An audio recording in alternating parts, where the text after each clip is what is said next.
Hello and welcome back to study with Saurabh YouTube channel. आज के इस वीडियो में हम प्रयोजन मूलक हिंदी को पढ़ेंगे।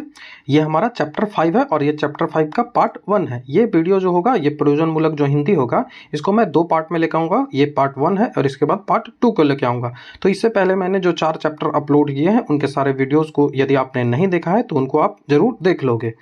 इससे पहले मैंने कई सारे वीडियो जैसे पाश्चात्य साहित्य सिद्धांत का जो वीडियोज़ था उनको अपलोड किया है, वो चैप्टर 4 था। उससे पहले कई सारे वीडियोस अपलोड किए हैं, जो कि आपको JSSC सीजीएल हिंदी पेपर 2 करके प्लेलिस्ट मिल जाएगा, उसमें आपको ये वीडियोस मिल जाएंगे। तो यदि आप हमारे चैनल पर नए हैं तो इन वीडियोस को पहले देख लेंगे और इनका जो लिंक है वो मैं डिस्क्रिप्शन में दे दूंगा, और या फिर आप मेरा जो चैनल है उस पर भी जाकर इससे चेक कर सकते हो।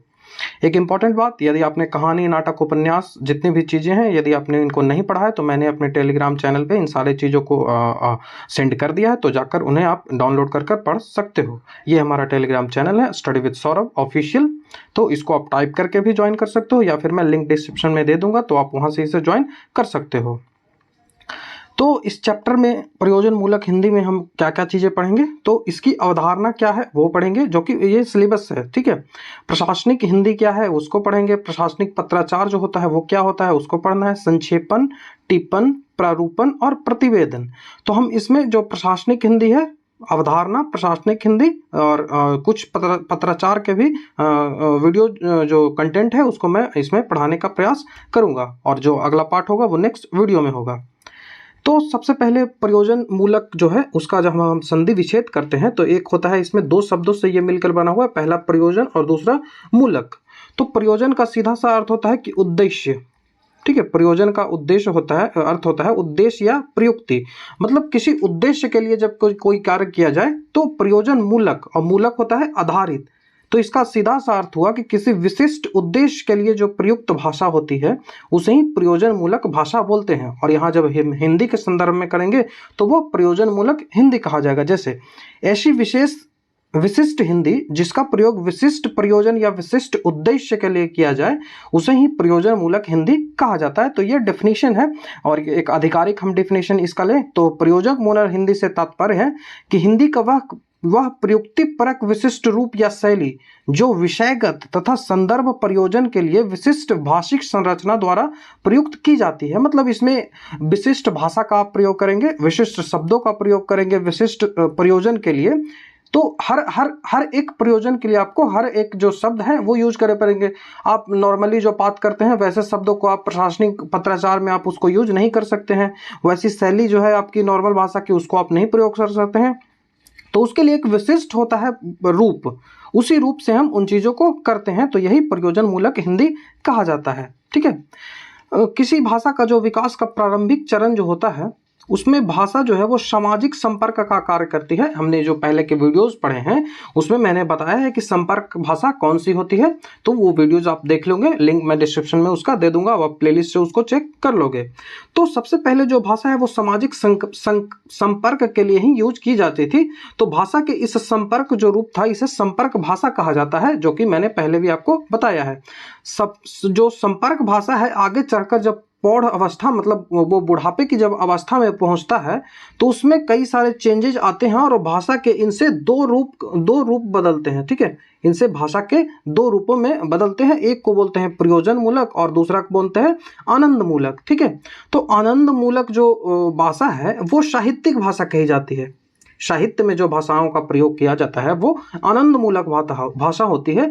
वहीं साहित्योत्तर, मतलब साहित्य से जो इतर, साहित्य के अलावा जो मानक भाषाएं का प्रयोग किया जाता है उन्हीं भाषाओं को प्रयोजन मूलक भाषा कहते हैं, जो कि कोई विशिष्ट भाषा समुदाय के समस्त जीव संदर्भों को निश्चित शब्दों वाक्य संरचना के द्वारा अभिव्यक्त करने में सक्षम हो, ठीक है। प्रयोजन मूलक भाषा वैसी हो जो किसी विशेष भाषाई समूह, जैसे हम हिंदी भाषा बोल रहे हैं तो हमारे जो हिंदी भाषा का समूह है उसके जो जीवन का संदर्भ है उसको निश्चित शब्दों में, उसको निश्चित वाक्य संरचना में, आप जानते हैं कि हमारा जो वाक्य संरचना है वो जो यदि सिंगुलर वर्ब हो तो सिंगुलर, सब्जेक्ट हो तो सिंगुलर वर्ब का प्रयोग किया जाता है, एडजेक्टिव का प्रयोग जो है वो सब्जेक्ट के अनुसार किया जाता है। तो इन सब जो चीजें हैं वो वाक्य जो संरचना होती है वो एक उनके द्वारा जब अभिव्यक्त करने में कोई भाषा सक्षम हो जाए जीवन संदर्भ को, तो उसे ही प्रयोजन मूलक भाषा कहते हैं, ठीक है।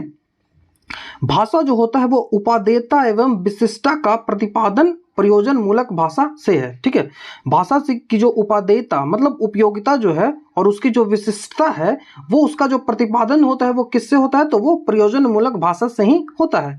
प्रयोजन मूलक भाषा ही के कारण जो हिंदी जो भाषा है अभी तक जीवित है। ये जो अभी तक आप हिंदी भाषा को देखते हो इसका एकमात्र कारण है कि हिंदी भाषा ने अपने आप को प्रयोजन मूलक भाषा में परिवर्तित कर लिया। आपने देखा होगा कि कई सारे भाषाएं हैं जो विलुप्त हो गई, जैसे पाली, संस्कृत, ये लगभग विलुप्त की कगार पे पहुंचे हुए हैं। तो यह ऐसा क्यों हुआ? तो ये ऐसा इसलिए हुआ क्योंकि ये साहित्यिक रूप में ही सिर्फ बन के रह गए, अपने आप को ये जनसाधारण की जो भाषा है उसमें नहीं उतार पाए। जो प्रयोजन मूलक होना चाहिए था, किसी उद्देश्य के संदर्भ में उस भाषा का प्रयोग होना चाहिए था, उसमें वो इस चीज़ों को नहीं उतार सके। और सबसे बड़ी बात है, जो दूसरे भाषा के शब्द हैं उनको ग्रहण नहीं कर सके। जब आप दूसरे भाषा के शब्दों को ग्रहण नहीं करते हो तो आप एक्सटिंक्ट होते चले जाते हो। ठीक है, तो साहित्यिक भाषा किसी भी भाषा की जो स्थित मतलब उसको अस्थायी बनाती है। साहित्यिक जो भाषा होती है वो किसी भी भाषा को वो अस्थायित्व देती है, उसे अस्थायी बनाती है। लेकिन जो प्रयोजन मूलक भाषा होती है उसको गति देती है, वो गत्यात्मक होती है भाषा। तो गत्यात्मक जीवन के गत्यात्मक भाषा ही जीवित रहती है और प्रचलित रहती है। कौन सी भाषा? तो वही कौन सी भाषा रहेगी प्रचलित? तो वो जो भाषा गत्यमान हो। तो गत्यमान कौन सी भाषा होगी? तो वो प्रयोजन मूलक भाषा होगी, ना ही कि साहित्यिक भाषा होगी। आप देखते होंगे कि संस्कृत में भी साहित्य आपको देखने को मिल जाएंगे, लेकिन इसका जो रूप है वो प्रयोजन मूलक नहीं हो पाया, जिस कारण से ये आज समाप्ति की कगार पे पहुंच गया है। ठीक है, तो हिंदी का प्रयोजन मूलक जो है वो अधिक शक्तिशाली और गतिमान है, और हिंदी का प्रयोजन मूलक न केवल विकास में सहयोग देगा बल्कि उसको जीवित रखने के लिए लोकप्रिय बनाने में महत्वपूर्ण भूमिका निभाएगा। तो आपको कोई भी भाषा को यदि जीवित रखना है तो उससे साहित्यिक तो होता ही चाहिए, साहित्यिक जो संदर्भ है वो तो होना ही चाहिए, लेकिन उससे आपको अस्थायित्व आएगा भाषा में। ठीक है, लेकिन यदि आपको उनको जीवन में दिनचर्या में यूज करना है तो उसे प्रयोजन मूलक बनाना होगा, तभी आप उन चीजों को प्रयोग कर सकते हो। नेक्स्ट हमारा जो टॉपिक है वो है कि प्रयोजन मूलक जो भाषा है इसकी प्रमुख विशेषताएं क्या है। ये हम अवधारणा के अंतर्गत पढ़ रहे हैं। तो प्रयोजन मूलक भाषा की प्रमुख विशेषताएं हैं कि उसमें वैज्ञानिकता होनी चाहिए, वो जो भाषा हो उसमें वैज्ञानिकता होनी चाहिए। प्रयोजन मूलक शब्द जो है वो परिभाषिक होता है, किसी वस्तु के कार्य कारण संबंध के आधार पर उनका नामकरण होता है। जो शब्द से ही प्रतिध्वनित होते हैं वे शब्द वैज्ञानिक तत्व की भांति सार्वभौमिक होते हैं। हिंदी की परिभाषिक शब्दावली इस दृष्टि से महत्वपूर्ण है। कहने का अर्थ है कि यदि आप ऐसी जो भाषा ऐसी होनी चाहिए, प्रयोजन मूलक भाषा ऐसी होनी चाहिए जिसको कार्य कारण के संदर्भ हो, किसी कार्य को करते हैं तो उस संदर्भ के आधार पर उनका नामकरण किया जाना चाहिए। जैसे किसी को जो कुर्सी है, पढ़ाना है, इनका नामकरण जो किया गया वो उनको जो शब्द हैं उनके प्रतिध्वनित पे आश्रित हो। ठीक है, और ये वैज्ञानिक जो तत्वों की भांति सार्वभौमिकता हो। मतलब आप किसी चीज को यहाँ पे कुर्सी बोल रहे हो, यहाँ पे आप किसी चीज को कुर्सी बोल रहे हो तो आप जब 1000 किलोमीटर दूर भी जाओ तो उसे कुर्सी ही वहां बोला जाना चाहिए। ठीक है, ऐसा नहीं है कि उसके अर्थों में बदलाव आ जाना चाहिए, यही इसका अर्थ होता है। तो उसमें वैज्ञानिकता होनी चाहिए। ठीक है, दूसरा होता है अनप्रयुक्तता। अनप्रयुक्तता इसका मतलब हुआ उपसर्ग, प्रत्यय और सामाजिक शब्दों की बहुलता के कारण हिंदी की प्रयोजन मूलक शब्दावली स्वतः अर्थ स्पष्ट करने में समर्थ है। इसलिए हिंदी की शब्दावली जो है वो अनुप्रयोग सहज होता है। ऐसी जो भाषा होनी चाहिए वो प्रयोजन मूलक कही जाएगी, उसकी प्रयोजन मूलक की विशेषता के अंतर्गत आएगी, जिसमें आप उसको सामान्यतः जो नॉर्मली आप उसके अर्थ को स्पष्ट कर सकें। ठीक है, जो शब्द होते हैं उसको अर्थ को जब आप आसानी से स्पष्ट कर सकें जो, तो उसी को जो प्रयोजन मूलक भाषा में वो प्रयोग होगी। ऐसी नहीं है कि आप उसके अर्थों को स्पष्ट नहीं कर पाए और फिर भी वो प्रयोजन मूलक भाषा में जो प्रयोग हो रही हो, तो ऐसा नहीं होता है। तो उसकी अनुप्रयुक्तता भी होनी चाहिए। वाच्य प्रधानता, वाच्यार्थ प्रधानता नेक्स्ट है कि हिंदी में प्रायः शब्दों की संख्या अधिक है। आप देखोगे कि हिंदी में शब्दों की संख्या काफी अधिक है, अतः ज्ञान विज्ञान के विविध क्षेत्रों में उनके अर्थ को स्पष्ट करने वाले विभिन्न पर्याय चुनकर शब्दों का निर्माण संभव हो सकता है।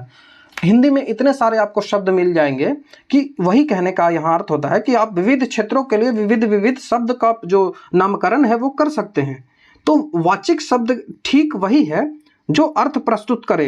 हम वैसे ही शब्द को प्रयोग करें। हम जब बोल रहे हैं कि फूफा, तो फूफा का मतलब वही होना चाहिए कि हमारे जो पिताजी हैं उनके बहन का जो हस्बैंड है उसको फूफा बोलते हैं, ठीक है। तो अर्थ वही लेना चाहिए, ना कि इंग्लिश की तरह। आप इंग्लिश में देखते हो कि नीस, नेफ्यू, अब इसका भगिना मतलब होता है या फिर मेरा भाई इसका मतलब होगा, आप इस पे कंफ्यूज रहोगे। तो ये हिंदी में शब्दों की प्रचुरता काफी मात्रा में अधिक है, लेकिन इंग्लिश में शब्दों की प्रचुरता काफी कम है। फिर भी इंग्लिश प्रयोजन मूलक क्यों है?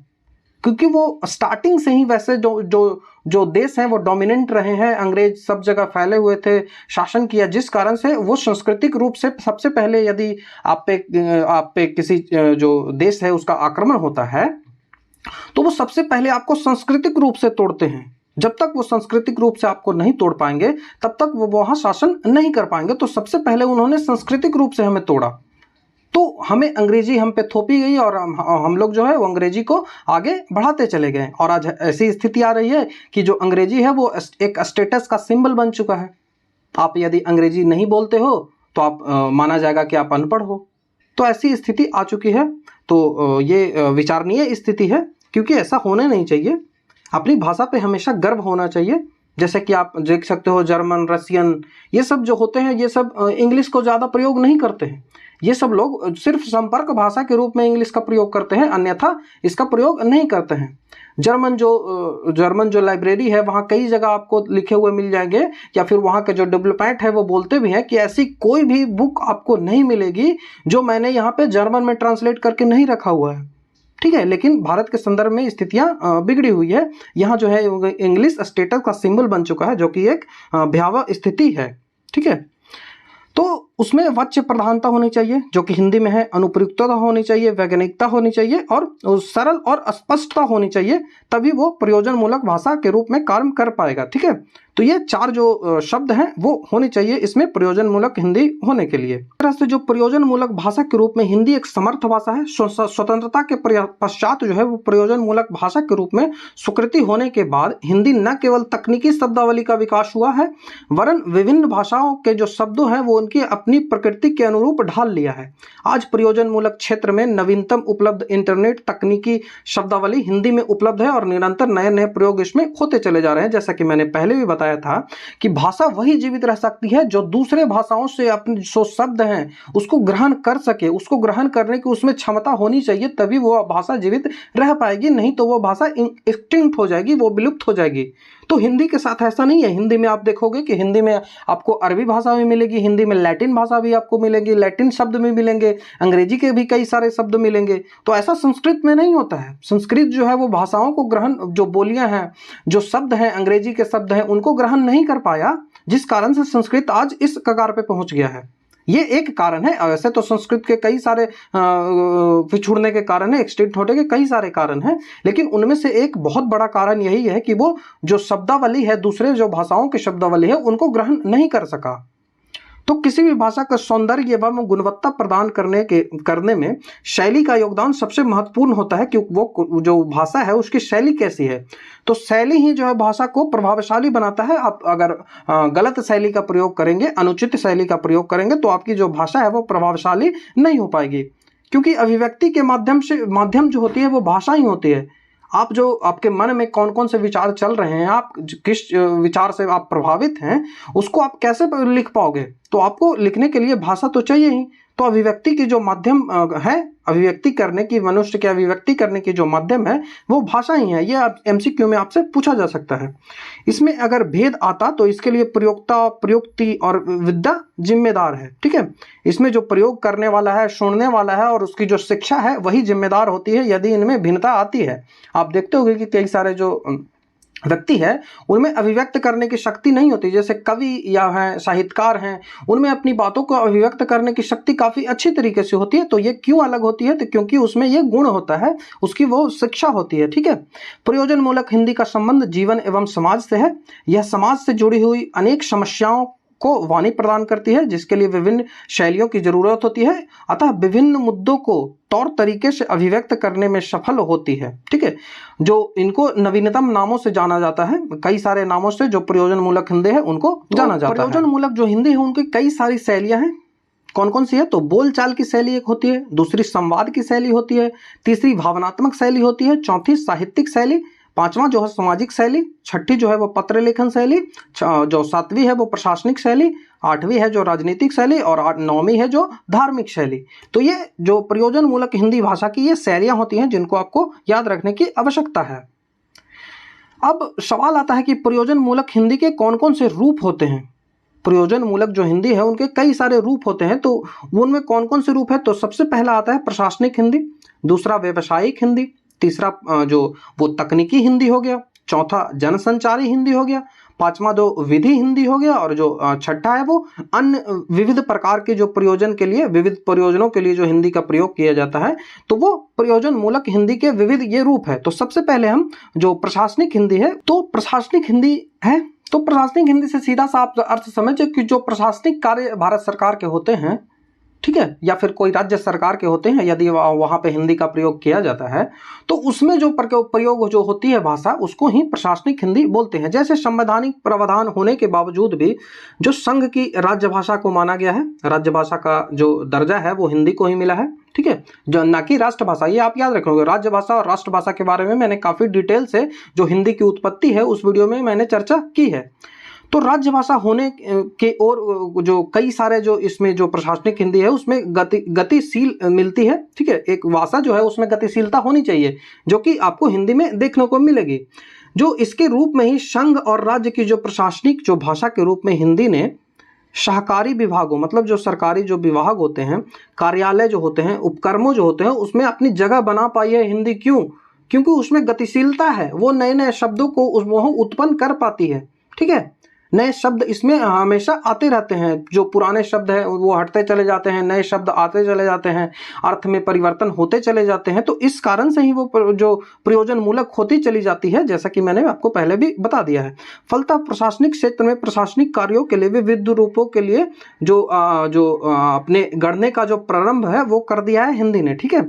जैसे कि पत्राचार, आपको पत्र लिखना हो, आपको टिप्पणी करना हो, आपको प्रारूपण लिखना हो, आपको कोई आदेश देना हो, अनुदेश देना हो, ज्ञापन देना हो, परिपत्र देना हो, पत्र देना हो, आवेदन करना हो, अव्यवेदन करना हो, संकल्प करना हो, संलेखन करना हो, विशिष्ट अधिसूचना, प्रस्कंठ, अस्मार, अर्ध सरकारी पत्र आदि प्रशासनिक व्यवहारों में विभिन्न रूप प्रचलित एवं प्रयुक्त हो रहे हैं, ठीक है। तो ये हिंदी के कई सारे जो चीज हैं इन सब में आपको हिंदी का प्रयोग मिलेगा। जिस भी राज्य सरकार या भी भारत सरकार के भी आप जब भारत सरकार जो गजट पत्र देखेंगे, राज्य प्रपत्र देखेंगे, तो उनमें इन शब्दों का प्रयोग आपको देखने को मिलेगा। हिंदी जो है वो कई सारे जो इसमें जो विविध रूप से शब्दों का इसमें विकास हुआ है, जैसे अनुमोदार्थ, उसके बाद यथा प्रस्तावित, तो ये सारे कई सारे शब्द जो आपको यहाँ पे देखने को मिल जाएंगे, इन्हीं सारे शब्दों के कारण ये प्रशासनिक हिंदी कहलाती है, क्योंकि इसमें कुछ विशिष्ट शब्दों का प्रयोग किया जाता है। जैसे आप प्रयोजन समझ लिए कि विशिष्ट उद्देश्य से विशिष्ट शब्दों का जब प्रयोग किया जाए तो वही प्रयोजन मूलक कहलाती है, ठीक है। ऐसे वाक्य या पदों शब्दों के विकसित हिंदी का प्रयोग प्रशासनिक क्षेत्र में जिस रूप से हो रहा है उससे आशा की जा सकती है कि विश्व की अन्य विकसित भाषाओं की भांति हिंदी भी विभिन्न प्रयोजन के लिए अपने को तैयार करने की दिशा में अग्रसर है, और इसमें जो भारत सरकार है वो कई सारे हेल्प भी कर रही है। जैसा कि आप विदित हो गए, यदि आप करंट अफेयर पढ़ते होंगे, तो अभी मध्य प्रदेश की सरकार ने क्या किया है, तो मध्य प्रदेश की सरकार ने MBBS की जो पढ़ाई है, डॉक्टरी की जो पढ़ाई है, उसको हिंदी में कर दिया है। तो इससे हिंदी का विकास काफी तेजी से होगा, ठीक है।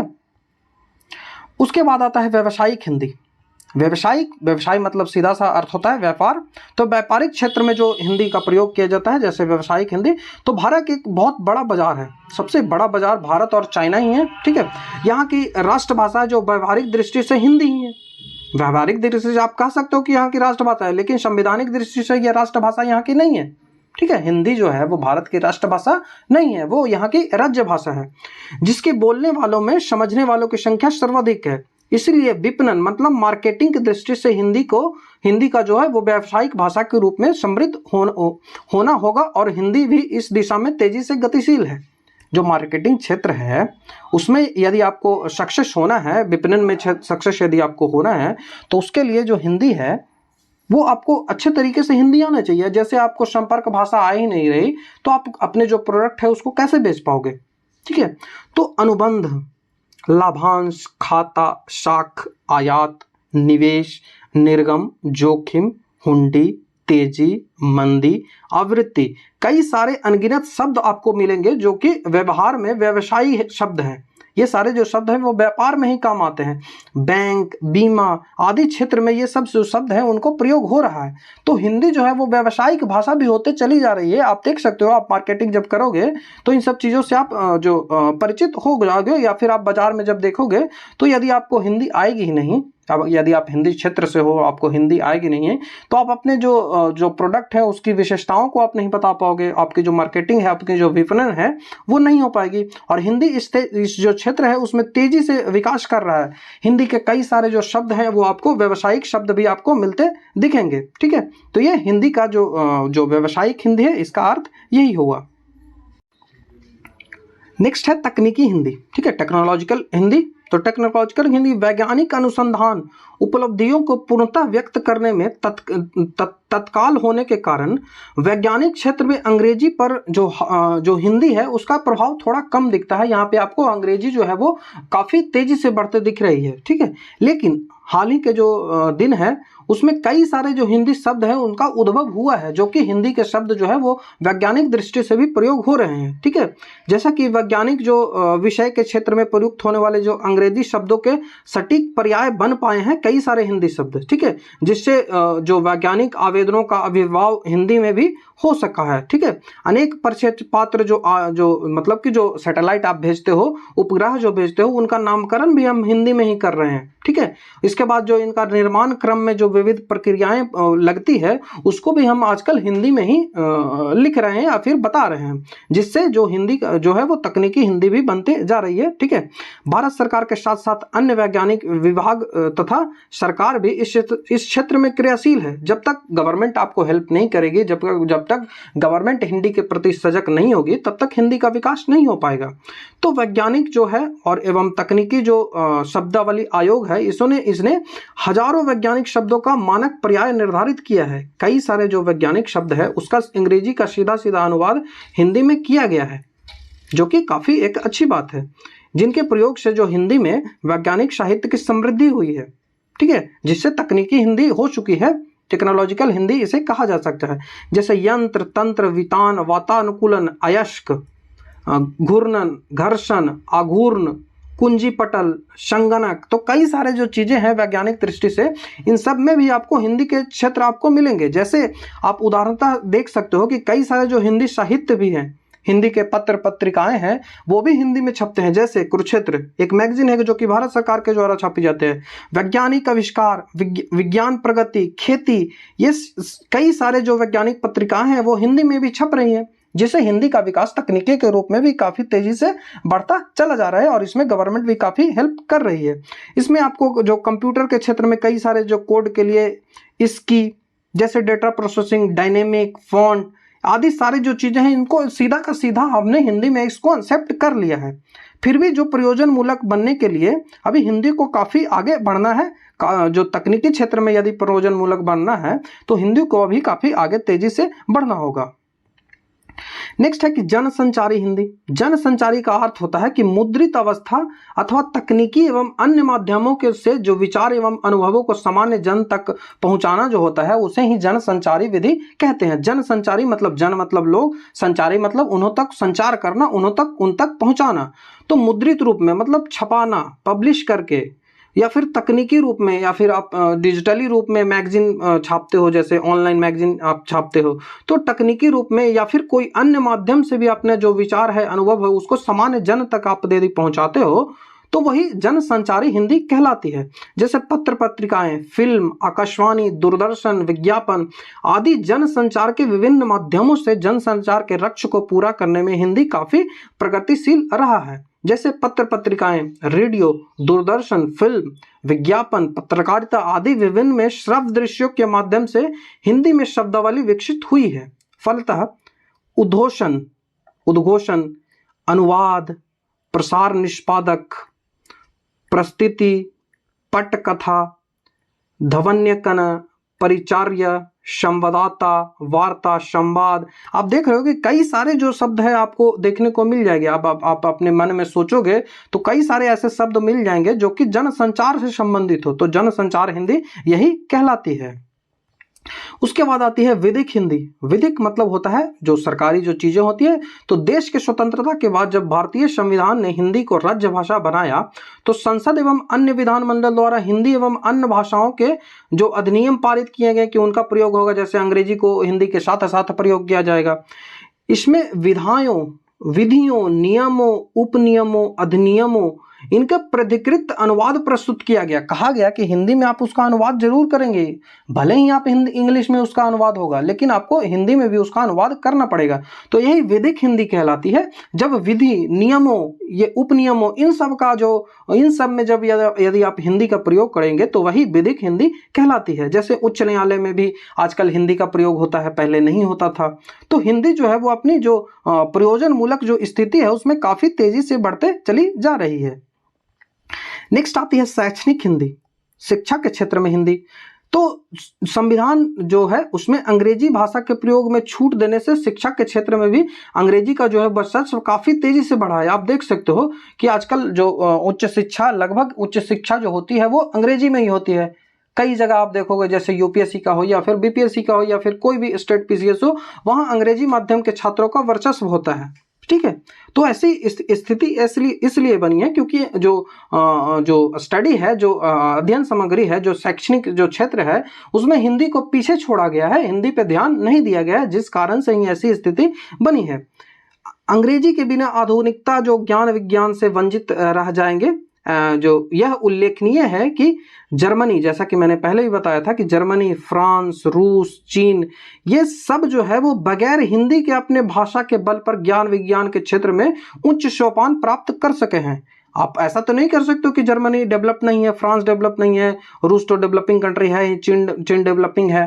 ठीक है, तो आप ऐसा नहीं कर सकते कि ये डेवलपिंग नहीं है। और इन्होंने इंग्लिश का प्रयोग नहीं किया, इन्होंने जो अपनी भाषा है, जो मैंडारिन इनकी भाषा है, जो फ्रेंच है, जो जर्मन इनकी भाषा है, जो रशिया की रशियन जो लैंग्वेज है, उन्हीं में इन्होंने बगैर अंग्रेजी के ही अपने आप को ज्ञान विज्ञान में इन्होंने विकास किया। तो भारत को भी यही करना चाहिए था, लेकिन भारत के जो संदर्भ में स्थितियां काफी अलग रही। भारत में अंग्रेजी का प्रयोग काफी तेजी से बढ़ा, जिस कारण से हिंदी जो है वो पीछे छूटता चला गया। और आज जो सरकार है वो इसमें ध्यान दे रही है, तो हिंदी काफी तेजी से आगे की ओर बढ़ती चली जा रही है। लेकिन अभी हिंदी को काफी क्या कहेंगे, लंबा रास्ता तय करना है प्रयोजन मूलक जो स्थिति है उसमें परिपूर्णता लाने के लिए। तो भारत सरकार ने इस दिशा में कारगर कार्यवाही की है। हिंदी निदेशालय तैयार किए गए हैं, परिभाषिक एवं तकनीकी शब्दावली आयोग तैयार किए गए हैं, हिंदी ग्रंथ अकादमी तैयार किए गए हैं, राज्य भाषा जो विधायी आयोग है उसको बनाया गया है, अनुवाद ब्यूरो, कई सारे संस्थानों को बनाकर भारत सरकार इसमें काफी अच्छे से मदद कर रही है।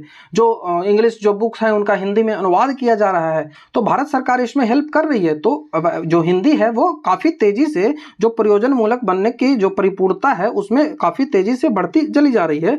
तो हिंदी में ज्ञान विज्ञान की स्तरीय पुस्तकों का प्रणयन, प्रस्तुतिकरण एवं परिभाषिक एवं तकनीकी शब्दों का मानकीकरण हिंदी रूप में स्थिति करने के लिए इसमें जो प्रयास किए जा रहे हैं गवर्नमेंट के द्वारा। प्रमाणतः जो है वो अब शैक्षणिक हिंदी के लिए, जो अध्ययन के लिए, अनुसंधान के लिए, और जो इसमें जो कहा जाता है कि जो मटेरियल है वो हमें अब उपलब्ध नहीं हो पा रहे हैं, इतिहास, भूगोल, दर्शन, अर्थ, राजनीतिक, जो रसायन है, भौतिकी है, प्रशिक्षण है, प्रौद्योगिकी है, इस जो पुस्तकालय विज्ञान है, इन सब में कहा जाता है कि हमें स्टडी मटेरियल हिंदी में नहीं मिल पाते हैं। तो इसमें गवर्नमेंट को कार्य करना चाहिए और गवर्नमेंट कर भी रही है। आजकल जो मैंने पीछे भी आपको बता दिया है कि मध्य प्रदेश में MBBS की जो क्लासें होंगी वो हिंदी में भी होगी, वहाँ पे उपलब्ध की जा रही है। और इन जो देशों हैं, जो जर्मन, फ्रांस, रूस, इन सब में लगभग आपको चीजें जो मिलेंगी वो अपनी भाषा में ही मिलेंगी, ना कि आपको बुक वहां अंग्रेजी में मिलेंगी। आपको अंग्रेजी में उपलब्ध होंगी, लेकिन आपको जो जर्मन है उसमें भी उपलब्ध होगी, फ्रेंच है उसमें भी उपलब्ध होगी। तो आपको इस जो कंटेंट जो है उसमें प्रॉब्लम नहीं आएगी। लेकिन भारत में समस्या ये होती है, अच्छी जो किताबें होती है वो आपको हिंदी में नहीं मिल पाएगी, वो अंग्रेजी में ही मिल पाएगी। ठीक है, खेल कूद के क्षेत्र में भी हिंदी के जो प्रयोजन मूलक सिद्ध हुआ है, जो खेल कूद क्षेत्र है इसमें भी हिंदी काफी प्रयोजन मूलक सिद्ध हुआ है। जैसे आप गूगली शब्द देख लो, हिंदी का है गोल देख लो, बल्ला, बल्लेबाज, क्षेत्र रक्षण, क्षेत्र रक्षक, चौका, छक्का, ये सारे जो शब्द है खेल में भी हिंदी का प्रयोग होता चला जा रहा है। तो ये शैक्षणिक हिंदी था। तो इस तरह से जो पूरा जो प्रयोजन मूलक जो हिंदी था इसको हमने देख लिया। ठीक है, प्रयोजन मूलक जो हिंदी के विविध रूप थे इनको हमने देखा।